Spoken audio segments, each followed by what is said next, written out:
Hello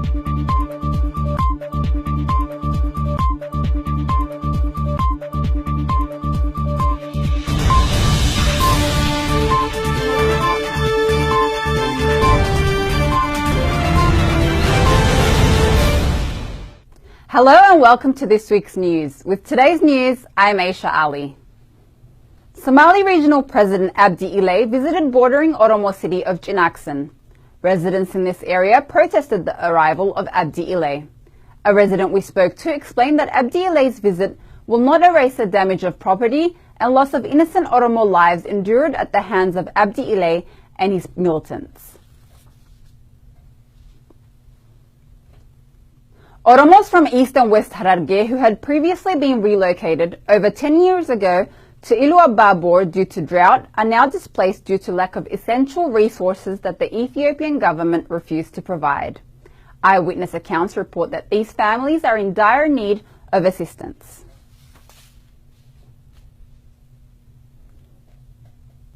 Residents of Special Zone of Oromia, city of Burayu, are complaining of water contamination by Aqua Addis factory in the area. Farm animals have also been affected. Environmental pollution is a well-established practice in Oromia and other regions by the ruling government of Ethiopia. Forests in parts of Oromia are being destroyed by the Ethiopian government in Hararge, Gara Mul'ata and Imbale Agarfa districts.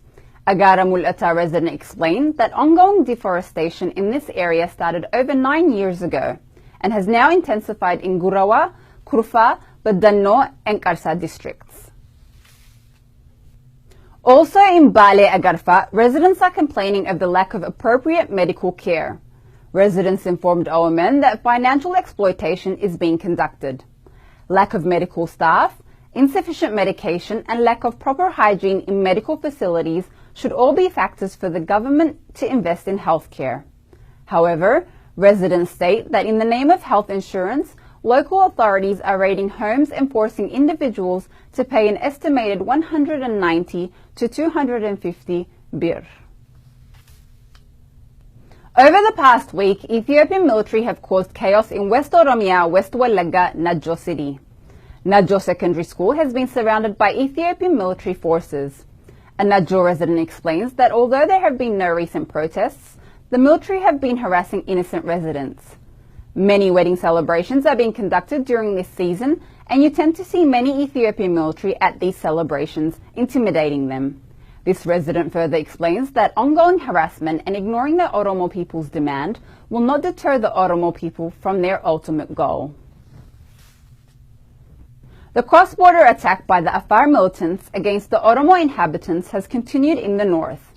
In Wallo, Jile Umuga district, the Ethiopian government has infiltrated this area. They have also forced locals in the area to surrender their weapons. The Ethiopian government continues harassing and targeting the Oromo people. In southeast Oromia, Bale, Robe city, 15 prisoners have been sentenced to 6 months to 1 year in jail. It is to be noted these 15 people were in prison for the past 6 months. After months of torture, they received this sentencing.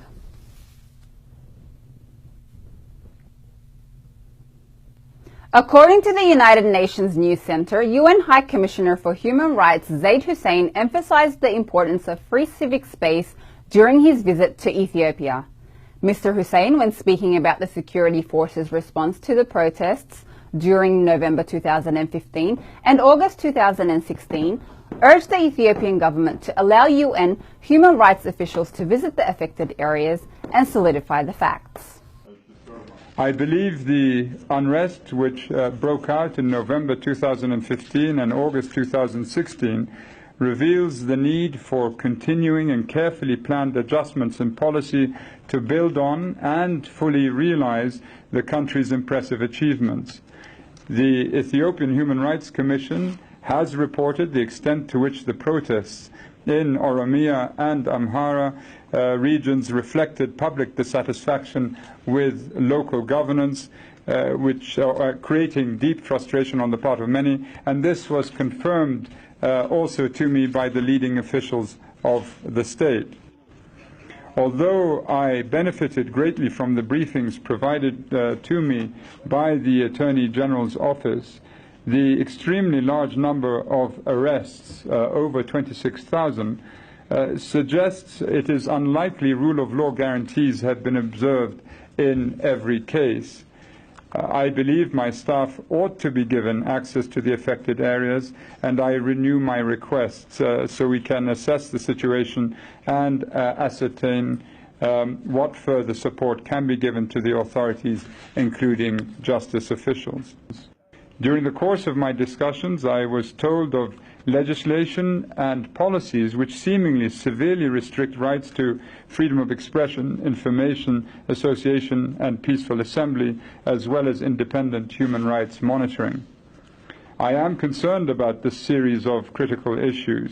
The Charities and Societies Proclamation, anti-terrorism and mass media laws, for example, do not appear aligned with relevant international legal norms and should be reformed. During the Diamond League athletics competition in Doha, Qatar, Oromo refugees came out en masse to denounce the atrocious human rights violations committed by the Ethiopian government. Participants told OMN that an important event such as this was an opportunity for Oromos to highlight the plight of the Oromo people, particularly due to the presence of many mainstream international media. 2 more incidents of cholera has occurred in Jijiga University over the past week. These students' whereabouts are still not known. Lack of sanitized water has been the main cause of cholera-infected students in Jijiga University. Thank you for watching, take care, and see you next time.